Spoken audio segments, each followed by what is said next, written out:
दोघं बंडखोर आहेत महाराज. जे यांनी यांच्या काळात केलं, मामासाहेबांच्या काळात केलं, ते कुणाला दिसलं नाही. आम्ही जे करतो ते दिसते.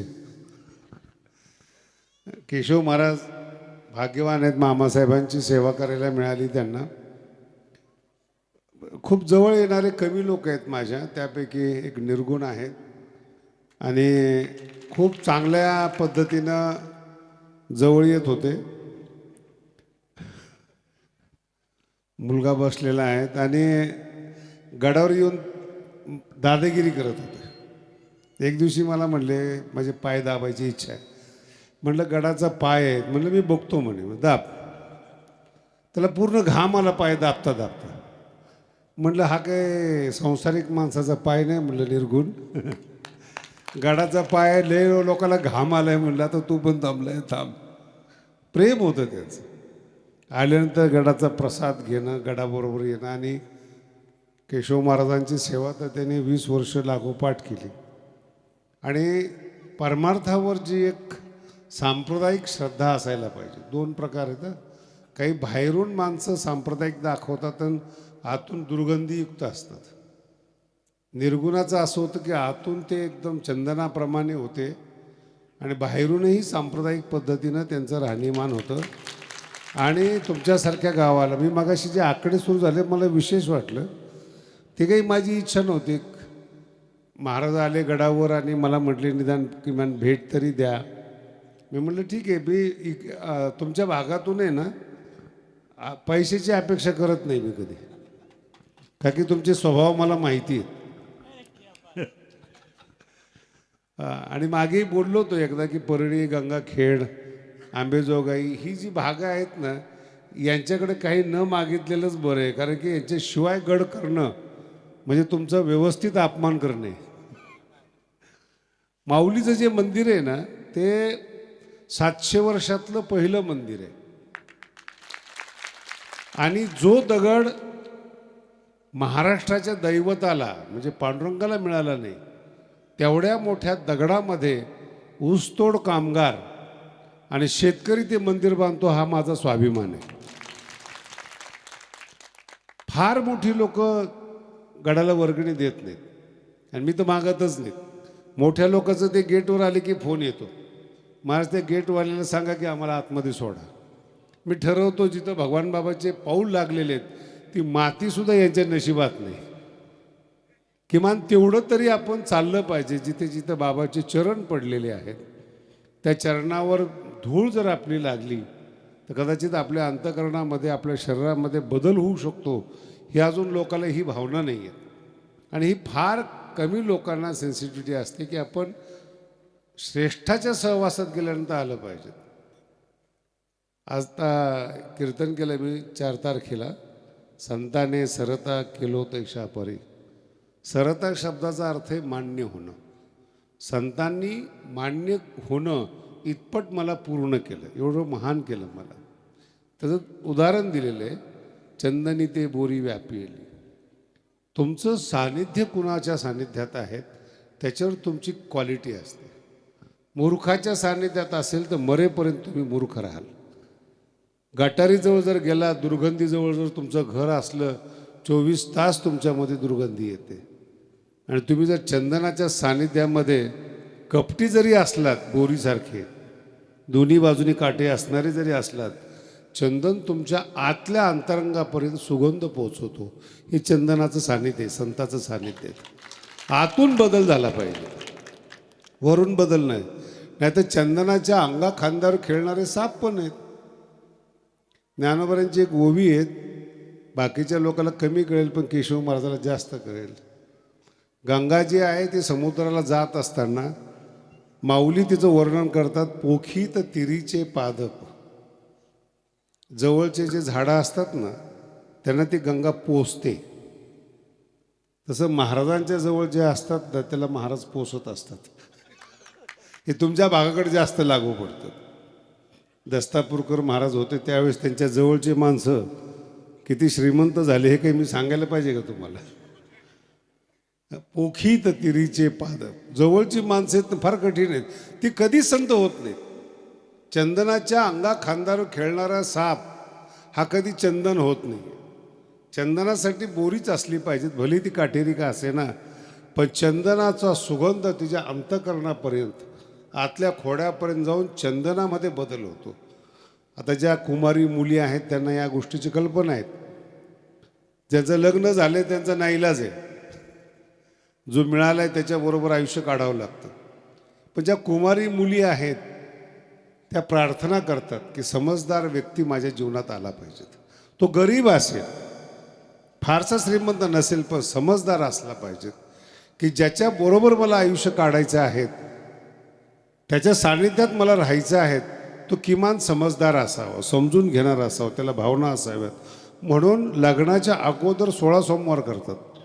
रुक्मिणी, आता हे भागवतकार बसलेले आहेत, रुक्मिणीने सुद्धा व्रत केलं होतं की समजदार देव पती मिळावा. पार्वतीने तप केलं होतं भगवान शंकर मिळावेत. तपाशिवाय दैवत भेटत नाही, तसं ती एक आतली भावना असते, संगत चांगली मिळावी याच्यासाठी पुण्य लागतं. म्हणजे आपण भजन कीर्तन करतो, काय करतो, याचा मूळ उद्देश आहे. नाही जर एखादा माणूस तुम्हाला आवडला ना, तर ज्ञानेश्वरीच्या संबंधात राहा, संपर्कात राहा. तुम्ही आतून बदल झाल्याशिवाय राहणार नाही. एवढी ज्ञानेश्वरी, चंदन आहे ज्ञानेश्वरी. गेल्या 700 वर्षापासून सगळ्या बहुजन समाजातल्या तळागाळातल्या लोकांना चंदन बनवलं ती ज्ञानेश्वरी संत. हा महाराष्ट्र आहे बरं का. महाराष्ट्र सोडून कुठेही बहुजन समाजातले संत नाही महाराज. अनेक प्रकारचा वाद असतो, जातीवाद, प्रांतवाद, सगळे वाद असतात. पण ज्ञानोबांची ज्ञानेश्वरी न पाहे याती कुळाचा सगळ्या समाज. चोखोबारायांना अभंग लिहिण्याची परवानगी 700 वर्षापूर्वी माऊलीने दिली. किती? आणि 400 वर्षापूर्वी तुकोबाराचे अभंग बुडवले. कधी गणित केलंय का तुम्ही सगळ्यांनी? 700 वर्षापूर्वी चोखोबारायांच्या पत्नीनं अभंग लिहिले स्वतःच्या नावासहित, म्हणत असे महारी चोखियाची. त्यांच्या मुलांनी बंकांनी अभंग लिहिले, कुणी बहिष्कार नाही केला. अजून माझी भाषा कळाली का? म्हणजे चोखोबारायांनी अभंग लिहिले, त्यांच्या पत्नीनं लिहिले, कुणी बहिष्कार केला नाही. जनाबाईंनी अभंग लिहिले, बहिष्कार केला नाही. 8 पिढ्याच्या परमार्थिक खानदानामध्ये तुकोबाराय जन्माला आले, त्यांच्या अभंगावर लोकांनी बहिष्कार केला. कधीतरी डोकं लावून बघा हे राजकारण कसं असतं. म्हणजे यांचे सगळ्यांचे अभंग चालतात आणि तुकोबारायचे चालत नाहीत. सान्निध्य चुकीचं होतं. लक्षात आलं का? सान्निध्य चुकीचं होतं. चुकीच्या माणसाच्या सहवासात तुकोबारायला त्रास झाला आणि ज्ञानोबारायांच्या सहवासात चोखोबारायांनी अभंग लिहिले. एवढा अर्थ लक्षात ठेवा. का त्रास झाला नाही चोखोबारायला? सान्निध्य ज्ञानोबारायांचं. कोणी आक्षेप नाही घेतला. तुकोबाराच्या काळामध्ये कोणीच नव्हतं. तुकोबाराई एकटे होते आणि चारही बाजूला बोरी होते. मग एकटं राहू नका, एकटं राहू नये, एकटं तीर्थाला जाऊ नये म्हणून दिंडी आहे. दिंडीचा काहीच उद्देश नाही. जुन्या काळामध्ये काही आपल्यामध्ये प्रथा आहेत, त्या प्रथेची एक विशेषता आहे. दिंडी का? सगळं जंगल होतं, लोकसंख्या कमी होते. असं डोंगर दऱ्या खोऱ्यानी डाकू बसलेले असायचे लुटण्यासाठी. मग ती पताका घेऊन जेव्हा दिंडी पंढरपूरला जायची तेव्हा डाकूला कळायचं की लुटण्यासारखे लोक नाही आहेत. त्यांना कळावं म्हणून काय आहेत? पताका आहेत. आणि जंगलातून जाताना आलंच एखादं जनावर तर तिला उलटं करून ठोकण्यासाठी सुद्धा हे आत्तापर्यंत आहे बरं का. केवळ पताकाचा वापर दिखाव्यासाठी करू नका. प्रसंगाला तर उलट्या पण करता येतात. म्हणून हे अहिंसा हे आपलं काम नाही आहेत. अहिंसा हे वारकरी संप्रदायाने शिकवलेलं नाहीत. ते साधूचं व्यक्तिगत जीवन आहेत. पण समुदायामध्ये जर तुम्हाला कोणी आक्रमण करत असेल त्याचा पाठपुरावा केला पाहिजे. याचं कारण तुम्ही जगला पाहिजे. समोरचा मारायला आलेला आहे, तुम्हाला समाप्त करायला आलेला आहेत. माऊली म्हणतात त्याला कमीत कमी 2 थोबाडी तरी चांगले मारा. ही ओवी आहे, लक्षात ठेवा. म्हणून नियम आहे तो. का प्रथा आहेत? आता आत्ताच्या काळामध्ये लग्नामध्ये जर तुम्ही बघितलं ना तर घोड्यावर बसून येतात. काळ बदलला तरी ते घोडा आहे अजून, पण ते आपली प्रथा आहे. कारण की ज्या दिवशी लग्न असायचे ना त्याच दिवशी सोनं चांदी बाहेर काढायचे. आणि डाका त्या दिवशीच पडायचा. किमान वधूची इज्जत वाचली पाहिजे म्हणून वराला रेडीमेड पोझिशनमध्ये तयार करतात. कमरेला तलवार असते, फेटा असतो त्याला घाव लागू नये म्हणून. आणि घोड्यावर काय की जराशीच भनक लागली की वधू घेऊन यांनी निघून गेलं पाहिजे, पुढचं का पुढं काही का होईना. ही प्रथा म्हणून ती वरातीची प्रथा आहे, प्रोटेक्शन आहे ते. पण लोकांनी आता त्याला शोक करून टाकलेला आहे, व्यवसाय करून टाकला काही गोष्टीला. तसं नाही आहे ते. आपली संस्कृती फार महान आहे. ऋषी मुनीच्या अंतःकरणातून जन्माला आलेली सनातन गंगा आहे आपली. ही अंधश्रद्धेने युक्त नाही. आता काही लोकांना कळत नाही, काही लोक सांगत नाहीत, काही लोक कळू नये म्हणून प्रयत्न करतात. असा प्रकार फार आहे. पण या सगळ्या प्रकारातून वारकरी संप्रदाय अतिशय वेगळा आहे. सगळ्यांना कीर्तन करण्याचा, ऐकण्याचा, बोलण्याचा एकसारखा अधिकार आहे. आणि त्याच्यामध्ये काही ना काहीतरी निमित्ताने आपल्या धर्माची, तत्वाची जाणीव होण्यासाठी असे प्रोग्राम मौंदेच्या निमित्ताने, सप्ताहाच्या निमित्ताने हे कार्यक्रम केले जातात. पैसा फार उतू आला या अर्थाने केले जात नाही ते. पण कधी कधी हे भाग्य असतं. भाग्य घेऊन जन्माला यावं लागतं. आमच्या भागाकडं वर्गणीचे आकडे तुम्ही ऐकलेलेच आहेत. पण सगळ्यात मोठी आणि महत्त्वाची गोष्ट, मंदिर बांधण्यासाठी पृथ्वीने 8-8, 10-10 टनाचे दगड देणं हे भाग्य आहे महाराज. एक दगड तर असा आहे, अख्खा ट्रक लागला एका दगडाला. 2 हायड्रा लावून त्याला त्यात टाकला आणि तो गडावर आणला आम्ही. आणि कुठं ॲक्सिडेंट नाही, काही नाही, काही नाही. सगळ्यांनी सहकार्य केलं.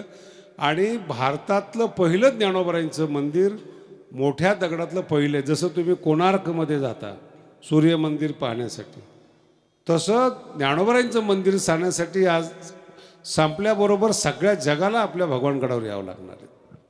हे महत्त्वाचं. गडावर 2 कार्यक्रम फार चांगले आहेत. दिवसभर अन्नदान असतं आणि 200 मुलं आपण ठेवले ज्यांना MPSC UPSC करायची आहे, पण मुंबई पुण्याला खर्च त्यांना सहन होत नाही. अशांना आपण एक बिल्डिंगच दिलेली. 17 विद्यार्थी आतापर्यंत MPSCचे लागलेले आहेत. सगळे विनामूल्य आहेत. काही शाळेमधले आहेत, काही कीर्तनकार आहेत आणि मोठमोठ्या कीर्तनकाराची मुलं देखील आपल्या गडावर आहेत. हा अन्नदानाचा, ज्ञानाचा विनामूल्य कार्यक्रम. पण हे सगळं निर्गुण महाराजांना माहिती होतं म्हणून कुठं जाता येता आले की पहिले ते गडावर यायचे. आणि भयंकर आग्रह असायचा त्यांचा. यांची कीर्तन तर सगळे पाठ होते महाराज. कधी कधी जर हे आजारी पडले ना तर असं समोर नुसतं तोंड हलवायचं आणि पाठीमागं त्यांनी बोलवायची एवढी तयारी होती. म्हणजे अख्खा केशव निर्गुणमध्ये गुप्त झाला होता. म्हणजे इतकी श्रद्धा, इतकी निष्ठा त्यांच्या जीवनामध्ये होती. म्हणून तुमचंही नशीब चांगलं आहे की आज दिवस खाली होता. नाही तर भाऊबाबांच्या पुण्यतिथी आहेत आणि खूप व्यस्त काळ होता आणि एक कार्यक्रम द्यायसाठी मी ती मोकळी ठेवली होती. ती नेमकी आजचा दिवस निघाला तो. म्हणून आपल्या गावकऱ्यांनी समजून घेतलं, सगळ्या लोकांनी समजून घेतलं, निर्गुण महाराजासारखे संत जन्माला यावेत, मोठी माणसं जन्माला यावी, श्रद्धावान निष्ठावान जन्माला यावीत. मी काल कीर्तनामध्ये बोललो होतो, लोक वेगळाच अर्थ काढतात. चंदनाच्या बाबतीत बोललो होतो तर ते चंदन चोर म्हणता माझे ती कर्नाटकमधल्या ज्याच्यावर पिक्चर निघाला तो डोक्यात होता. लोक दुसराच अर्थ काढायला लागले. एवढे बाबा काय एवढा लहान थोडाच आहे की छोट्या मोठ्यांना बोलेल तो. आणि ज्यांनी पंगत दिली भगवान बाबांची पुण्यतिथीची, ते आमचे बिहानी म्हणून आहेत. ते मानसपुत्र होते चाकूरकरांचे. आणि मी असं सांगत होतो की पडल्यानंतर सुद्धा तुम्ही मंत्री होऊ शकता, गृहमंत्री होऊ शकता. हे चाकूरकराचं उदाहरण होतं. माझ्या बोलण्याचा अर्थ असा होता की जगात नेहमी जिंकलंच पाहिजे असं नाही. निष्ठावान असाल ना तर तुम्हाला पडल्यानंतर सुद्धा गृहमंत्री देशाचं होता येतं, असं मला म्हणायचं होतं. ते लोकांनी दुसरेच अर्थ काढले त्याचे. ती साईज कमी डोक्याची, मी तरी काय करू त्यांना. आणि कीर्तनामध्ये आतापर्यंतच्या कीर्तनामध्ये फक्त उखळीकरांचं नाव आले, नाही तर मी कोणाचं नावच घेत नाही. कीर्तन ही भगवंताचं स्वरूप आहे. सामान्य माणसाचं नाव घेऊन त्या कीर्तनाची छेडखानी करता येत नाही. नाही तर वाणीत तप राहत नाही महाराज. वाणीची ताकद कमी होते. जर आपण सांसारिक माणसाची स्तुती केली, सांसारिक माणसाला जर आपण मोठं म्हणलं, पोटासाठी कशाला कुणाला मोठं म्हणतात. पण तुमचा जो भाग आहे तो एवढा पवित्र आहे महाराज, तुम्हाला कल्पना नाही. भगवान बाबा 6-6 महिने अंबेजोगाईच्या डोंगरामध्ये राहत होते, दरीमध्ये. आणि दिवसातून एकदा 1 तांब्या दूध लोमटे परिवार देत होता त्यांना. तो ठराविक त्या पायऱ्यावर ते दूध ठेवायचं त्यांनी. बाबांनी आपल्या टायमावर यायचं आणि ते दूध घ्यायचं आणि पुन्हा दिवस साधना करायची. कोणीही संत होता येत नाहीत महाराज. कुठल्याही माणसाला शब्दाने जर संत होता आलं असतं तर ज्यांनी गुगल बनवले त्याची आज पूजा झाली असती. अंतःकरणाने संत व्हावं लागतं, अंतःकरणाने मोठं व्हावं लागतं. ते बाबा आंबेजोगाईच्या डोंगरामध्ये कितीतरी वर्ष तारुण्य घालवून तिथं तप केलेलं आहे त्यांनी. ज्यावेळेस वाघ वगैरे असायचे, तिथं सर्प विंचू असायचे, तिथं बाबा साधना करायचे 6-6 महिने आणि एका तांब्या दुधावर राहायचे. आणि मग जे गुरुकृपेचं तेज भगवान बाबांच्या अंगावर आलं आणि ज्ञानेश्वरी, बाबांची ज्ञानेश्वरी सापडली मला. 1940 साली छापलेली ज्ञानेश्वरी आहे. अभंग कसे जन्माला येतात त्या ओवीवर तिने ते अभंग लिहिलेले आहेत भगवान बाबांनी. इतकं ज्ञानेश्वरीचा प्रगाढ अभ्यास होता. संसारातली आक्रमण सहन करीत नवीन गड स्थापन करून फड उभा करत ज्ञानेश्वरीचं चिंतन न सोडलेले भगवान बाबा एकमेव संत. आणि सगळे पुराण वाचा, 18 वाचा, इतिहास वाचा. इज्जत जाऊ नये म्हणून आपल्या शरीराचं अंग कापलेले पृथ्वीवरचे एकमेव संत म्हणजे भगवान बाबा आहेत. एकमेव संत. आत्महत्या केली असतील अनेक लोकांनी, पण जगून इब्रत राखली ते. हे तुमचं चुकी, हे अवघड काम आहेत महाराज. शरीराचं अंग कापणं सोडून द्या. तुम्हाला काय सांगायचं आहे? शरीर चांगलं व्हावं म्हणून लोक गोळ्या खातात, इथपर्यंतच बोलतो. पुढच्या गोळ्या आणखीन वेगळ्या आहेत. म्हणून बाबासारखे संत आपल्याला मिळाले. तुम्ही गडावर येत चला. काही मुलं जर शिकवायचे असले, कीर्तन करायचे असले, विनामूल्य आहेत, त्यांना पाठवा. आणि केशव महाराज तर आहेच. मी केशव महाराजांना अनेक वेळा बोललो, लय पैसे कमवलेत आयुष्यात केशव महाराजांनी. तशाच थप्प्या आहेत त्या. गडाला देऊ नका, कोणालाही देऊ नका. केशव महाराजांना सांगितलं, ज्ञानेश्वरी तुमच्या नावाने प्रिंट करा, उखळी करत ज्ञानेश्वरी. हे आमच्यासाठी फार मोठं झालं महाराज. ज्ञानेश्वरी लिहून जगाला वाटणं ही सगळ्यात मोठं पुण्याचं काम आहे. सगळ्यात मोठं प्रचार आणि प्रसार करू. तुम्ही बघा, कुठल्याही लॉजमध्ये जा, कुठेही जा, बायबल ठेवलेलं असतं. आपल्या धर्माचा प्रचार करण्यासाठी एक धर्मपुस्तक. तुम्हाला माहीत नाही माझं, अमेरिकेमध्ये प्रत्येक लॉजमध्ये, प्रत्येक रूममध्ये बायबल आहे, ठेवलेले. तुम्हाला तुमच्या ज्ञानाची किंमत नाही, तुमच्या धर्मग्रंथाची किंमत नाही. राग द्वेषामध्ये आपलं आयुष्य चाललेलं आहे. माऊलीचं एक सूत्र आहे, आपुली आपण करा सोडवून. आपला दिवस, आपला काळ व्यवस्थित जावा यासाठी आपण ज्ञानेश्वरीच्या संगतीत राहा. म्हणून महाराज तुम्ही सांगितलं आकडा सांगा, तर आम्ही उलटं सांगतो. तुमचं जेवढं असेल नसेल तेवढं ज्ञानेश्वरीला अर्पण करा आणि ओवीत ज्ञानेश्वरी वाचा. उखळीकर प्रत म्हणून भविष्यात जन्माला येईल. लोक वाचतील, गावोगावीची ज्ञानेश्वरी वाचतात. मागं सामान्य माणसं तुमच्या धनाला हात लावणार नाही, हे त्यांना 10 वर्षापासून सांगतोय. ते नाही कधी म्हणतच नाही तुम्ही. पण आता होईल हळूहळू हळूहळू. 80 झालं म्हणल्यानंतर आम्ही तुमच्या मागे आहोत.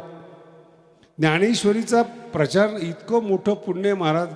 जग झोंबलं भगवान बाबाला, काही झालं नाही. एवढी ज्ञानेश्वरीचं कवच असतं आपल्याला.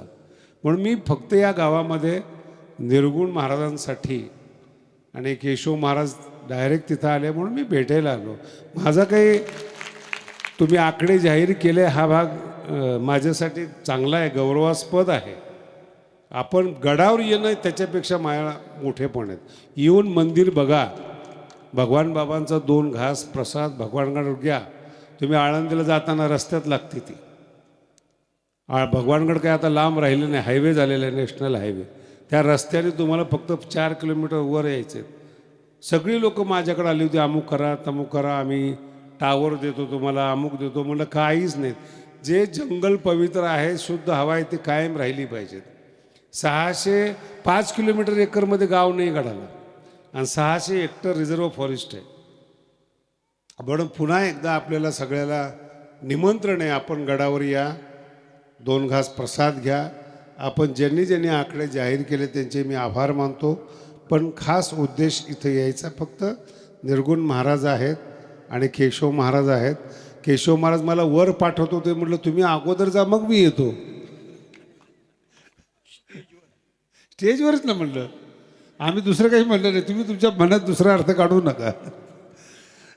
आणि विनोदी आहेत. पहिल्यापासून बाबांच्या फडावर गेल्या 22 वर्षापासून दरवर्षी महाराजांचे कीर्तन असतं. आणि पहिल्यापासून काही जुने लोक आहेत, फार हिरे आहेत महाराज.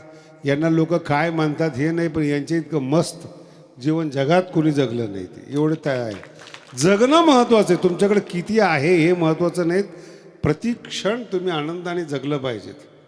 भक्तिसूत्रामध्ये फार सुंदर दिलेले आहेत. यम प्राप्य न किंचित वांछती न सोचती न रभती नोत्साही भवती. असं मस्तीतलं जीवन पाहिजे. आणि लोकांनी शिव्या दिल्या नाही ना, तर मला सुद्धा कधी कधी करमत नाही. ही ज्ञानोबरांची ओवी, जगे अवज्ञाची करावी, संबंधी सोय न धरावी. लोकांनी शिव्या द्याव्यात, कारण की आपली प्रगती होते ना. जर भिकाऱ्याला कोण शिव्या देत बसलेले, तुम्ही काहीतरी आहात म्हणून शिव्या आहेत. जर तुमच्याविषयी काहीच बोललं नाही ना, ती उपेक्षा सगळ्यात महाग आहे. एखाद्या संताकडे जर तुम्ही गेला आणि संत जर तुम्हाला बोलले नाहीत, तर तुमची उपेक्षा आहे ना, उपेक्षाचा मार सगळ्यात भयंकर असतो. तुकोबराय सुद्धा ही उपेक्षा सहन करू शकत नाहीत. म्हणून त्यांनी उपेक्षा करू नये म्हणून माऊलीकडे ते वशिला लावतात. तुका म्हणे तुम्ही निरविल्या वरी, मग मज हरी उपेक्षिना. मग माझे देव उपेक्षा, म्हणून वशिला लावून देवाकडे जावं लागतं. तसं बाबाकडे या, भगवान बाबांचा आशीर्वाद आहे. गड ऐश्वर संपन्न आहेत. गडाची जी जुनी परंपरा आहे 3 पिढ्याची, ती फार मजबूत आहेत, ती तुटत नाहीत. तुम्ही सगळ्या लोकांनी बघितली, कुठलेही आघात झाले तर बाबांची गावं सगळ्या समाजातली गावं आहेत. बरं, आंभोरा म्हणून गाव आहेत आपल्या शेजारी मांठ्याजवळ, सगळी भोसले कंपनी आहेत, देशमुख कंपनीत. त्यांची दिंडी आल्याशिवाय भगवान बाबाची दिंडी पंढरपूरला निघत नाही. 3 पिढ्यापासून लोक राजकारण करतात गडाबद्दल, हा भाग सोडून द्या. मूर्ती म्हणून गाव आहे, सगळी देशमुख कंपनी. 4 नारळी सप्ते त्या गावात झालेले आहेत भगवान बाबांचे. नारळी सप्ते करणं म्हणजे चेष्टा नाही महाराज. अशा अनेक गावं आहेत. म्हणजे शेजारी नागापूर आहेत, बाणेर आहेत. बाणेर पुण्यातलं बाणेर खेडेगाव होतं. सगळी लोक त्यांच्याकडे गेली बाबाला. बाबा म्हटले अरे नको, नाही यायलाच पाहिजे. मग 74 वर्ष झाले त्या परंपरेला. आळंदीच्या समाधीच्या दिवशी समाधीचा काला घेऊन बाबा निघायचे, ते बाणेरला यायचे. बाणेरला जशी तुम्ही मिरवणूक काढली अशी बाबाची. ही जी मिरवणूक आहे ना, ही नामदेव शास्त्रीची नसते. बरं, गादी तुमच्याकडे आली त्याचं प्रमाण आहे, ते व्यक्तीचं नाही. आयुष्यात तुम्ही हे डोक्यात आणू नका की तुम्ही नामदेव शास्त्रीचा सत्कार केलेला आहे. भगवानगडाची गादी आपल्या गावामध्ये आली, त्या गादीचा सन्मान आहे. म्हणून ती पहिली परंपरा आहे. एक गाव घ्यायला येतं आणि जिथं बाबा आहे ते गाव सोडवायला जातं, याला भगवान बाबा म्हणतात. आणि त्या बाणेरमध्ये चिखलामध्ये गाडी अडकली. सगळ्या लोकांनी ती गाडी उचलून घेतली भगवान बाबांची. आणि बाबांनी त्या गावाला असा आशीर्वाद दिला. बाणेर पुण्यातलं दिवाळी साजरी करत नव्हतं महाराज. ज्या दिवशी भगवान बाबा जायचे समाधीच्या दिवशी कार्तिकेला, माहेरच्या लेकी त्या दिवशी यायच्या आणि रोडवर पंगत बसायची बाबा असताना. आज जेवढी मुलं आहेत बाणेरमध्ये तेवढे सांगतात की आमच्या आजोबांनी आमच्या वडिलांनी काय केलं. रस्त्यावर पंक्ती बसायच्या आणि 2 दिवस बाबा बाणेरला असायचे. सगळं गाव त्यांना निरोप द्यायचं. ती 74 वर्षाची परंपरा अजून चालू आहेत ना बाणेरमध्ये. म्हणून गड फार विशाल अंतकरणाचा आहे, उदार अंतकरणाचा आहे. कधीही. आणि गादीवर माझ्या अगोदर बसलेले काही सामान्य होते काय, ज्यांनी कीर्तन कसं करावं हे महाराष्ट्राला दिशा दिली ते बंकट स्वामी महाराज. त्यांच्या संकल्पनेनं वारकरी शिक्षण संस्था 1818ला स्थापन झाली.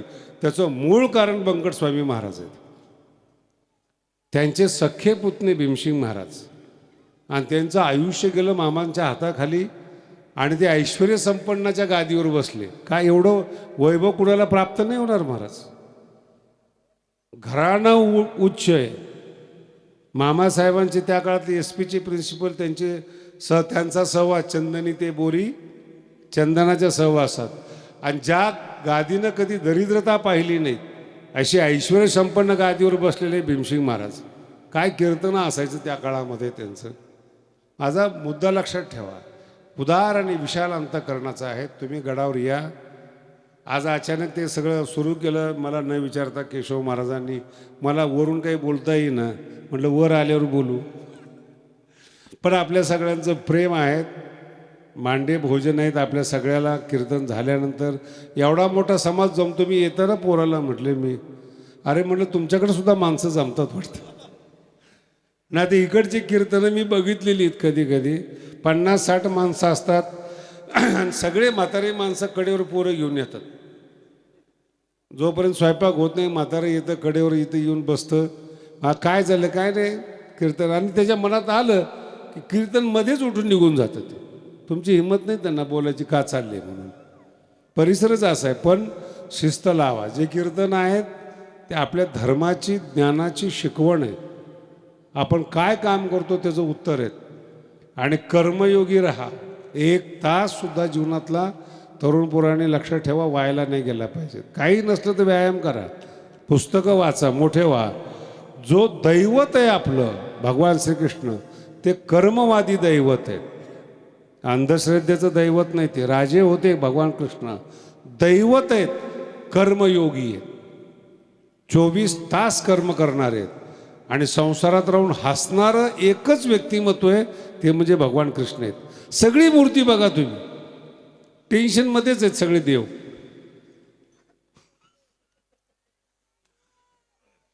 बघितलं ना. फक्त कृष्ण असा आहे देवडा चरणी वाजवितो या हास्य एवढं. भगवान बाबा आहेत ना 2 बरोबर ठेवायचे हसवण्यासाठी. एकाचं नाव सखाराम होतं, एक दुसरा एक होता. त्यांनी फक्त भगवान बाबाला हसवायचं आणि बाबा हसायचे, असे विनोद वगैरे करायचे. बाबांचा फोटो गंभीर आहेत पण प्रत्यक्षामध्ये बाबा फार एक, ज्यांनी ज्ञानेश्वरीचं अध्ययन केलेलं आहे महाराज ते गंभीर कसे काय राहतील. चंचल राहणार, हुशार राहणार. तब्येत कशी असावी बघा त्यांच्याकडे, कसं असते तब्येत वगैरे. असे बाबा हसवणारे असायचे बाबा. आणि 2-3 माणसं हसवायला ठेवलेले असायचे. फड असायचा तो, दिंडी असायची ती, मोठा प्रकार असायचा. कधी येईल तेव्हा आपण याच्यावर विश्लेषण करू. आपल्या जवळजवळ 3:30 वाजले तर आपल्या मांड्याचा टाईम झालेला आहे. संध्याकाळी 5 वाजले तरी मी इथंच बसणार आहे, तुम्ही टेन्शन घेऊ नका. गादीच्या दर्शनाला महत्त्व आहे. जिथं जातो आम्ही तिथं आहे ना गादीचं पाया पडतात लोक. त्याचं महत्त्व जास्त मानलं जातं. बाबाचं कीर्तनाचं महत्त्व कमी असतं. म्हणून ज्यांना दर्शन घ्यायचं असतं, पोरं आहेत, छान मुलं आहेत, लाईन लावून एका बाजूनी या एका बाजूने घ्या. तोपर्यंत मांडे तयार झालेले आहेत, मांड्याचं जेवण करा. मी बसलेलोच आहे, आम्ही कुठं जात नाहीत. आणि समारोप करत असताना आपल्या परिसरातले आमदार रत्नाकरजी गुट्टे यांनी भगवानगडासाठी 5 लाख रुपये जाहीर केलेले आहेत. त्यांच्याकडे पाहिल्यानंतर कमी वाटतात मला, पण जाऊ दे आता. सगळे हसायला लागलेत बघा. काय करणार आहे ते पैशाचं मलाही समजत नाही. काय अशा ठिकाणी द्यायची नाही तर द्यायची कुठं. नाही मी आपल्या विनोदाचा भाग आहे. त्यांनी रत्नेश्वर मंदिर बांधलं होतं. त्यांच्या उद्घाटनाला गादीवर बसल्यानंतर मी 20 वर्षापूर्वी टोकवाडीला गेलो होतो, उद्घाटन केलं.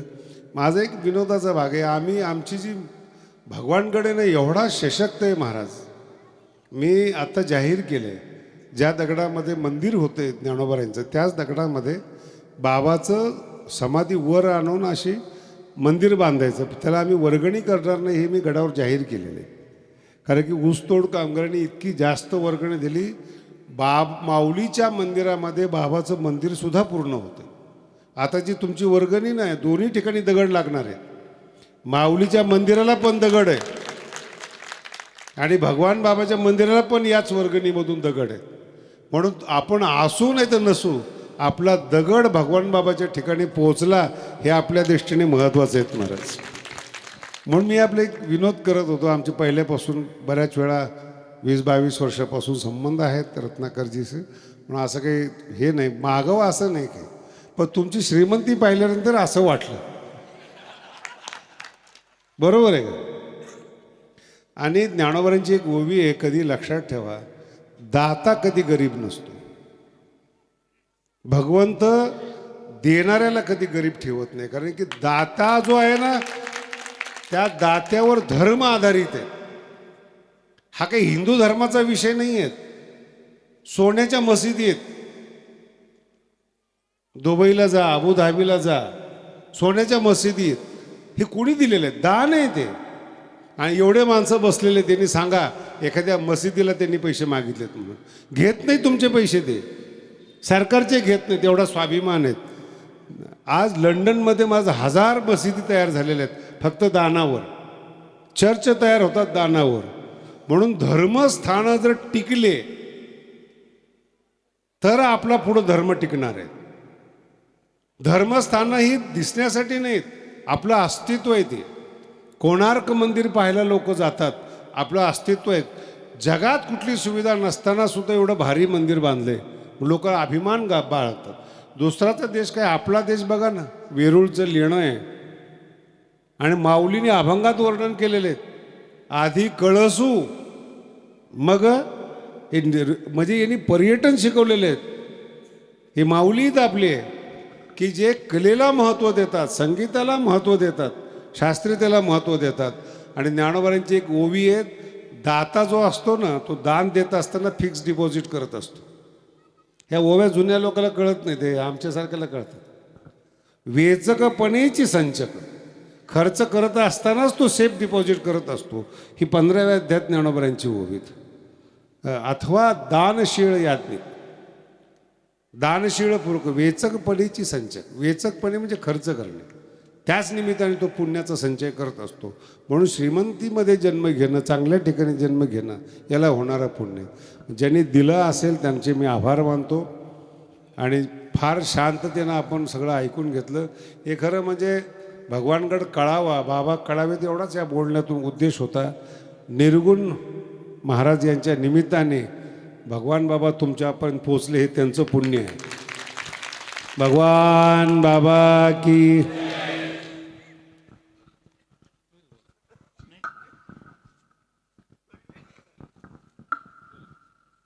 झालं ना, आता लाईनीला लागा. मांडे भोजन.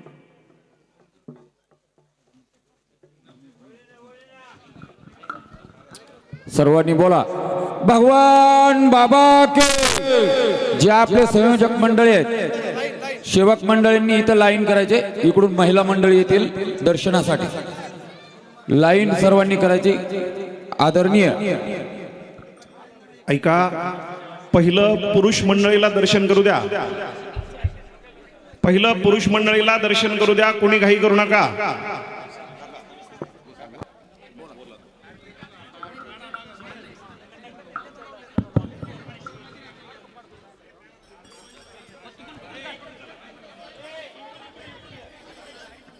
सर्वसामान्यासाठी मी परभणी ते भगवानगड वाह्या गंगाखेड अशी बस सेवा सुरू करून देतो आहे, असं मी महाराजांना वचन देतो आणि बस चालू करतो. धन्यवाद. पुरुष मंडळी दर्शन अगोदर करतील. महिला मंडळ सर्व खाली बसा. तुमचं स्वतंत्र दर्शन होणार आहे. बाबा 5 वाजेपर्यंत बसतो असा बाबांचा शब्द आहे. पुरुष मंडळी एका साईडला, संयोजक मित्रमंडळ उंडेगाव संयोजक मित्रमंडळ एका साईडनं माणसं सोडा. स्पीकरवाले आपण हे व्यासपीठ थोडं उचला, माणसांना थोडं अडचण होते. महिला मंडळ कोणी उठू नका. सर्वांचं दर्शन झाल्याशिवाय बाबा उठणार नाहीत. उंडेगाव सर्व ग्रामस्थ मंडळी.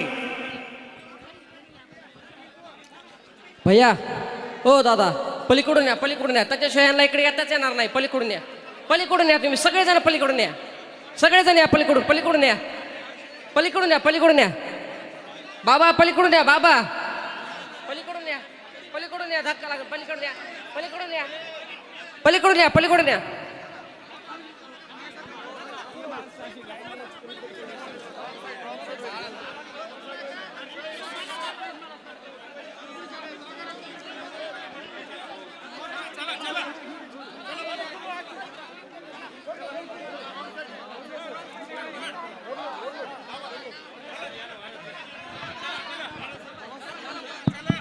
ऐका, घाई करू नका, मी इथंच आहे तुमच्यासाठी. ऐका, तुमच्यासाठी दिवस ठेवलेले आहेत.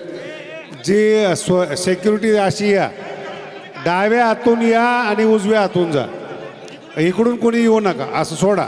यास डाव्या हातून या आणि सिक्युरिटी अजून इकडं चाला. हां, कडा करा, कडं करा, कडं करा. मागं सरक. बाकीचे पोरं कुठे गेले? चालू चालू.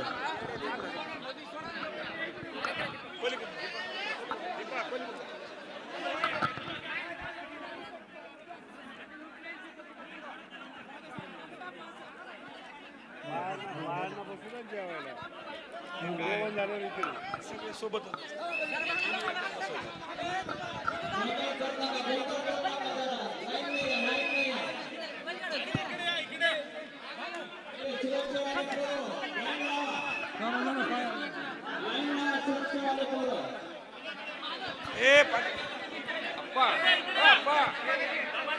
लक्ष्मणराव फोटो घ्या.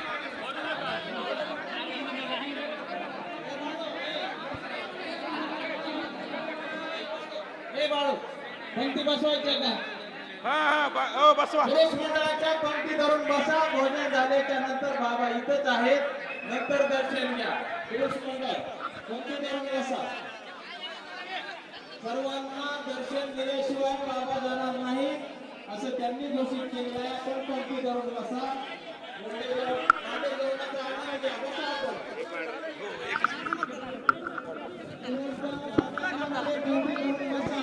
कार्यकर्ते मंडळ पंक्ती बसवून घ्या. कार्यकर्ते मंडळ तरुण मंडळ स्वयंपाकघराकडे जाताना कोणीही थांबू नका.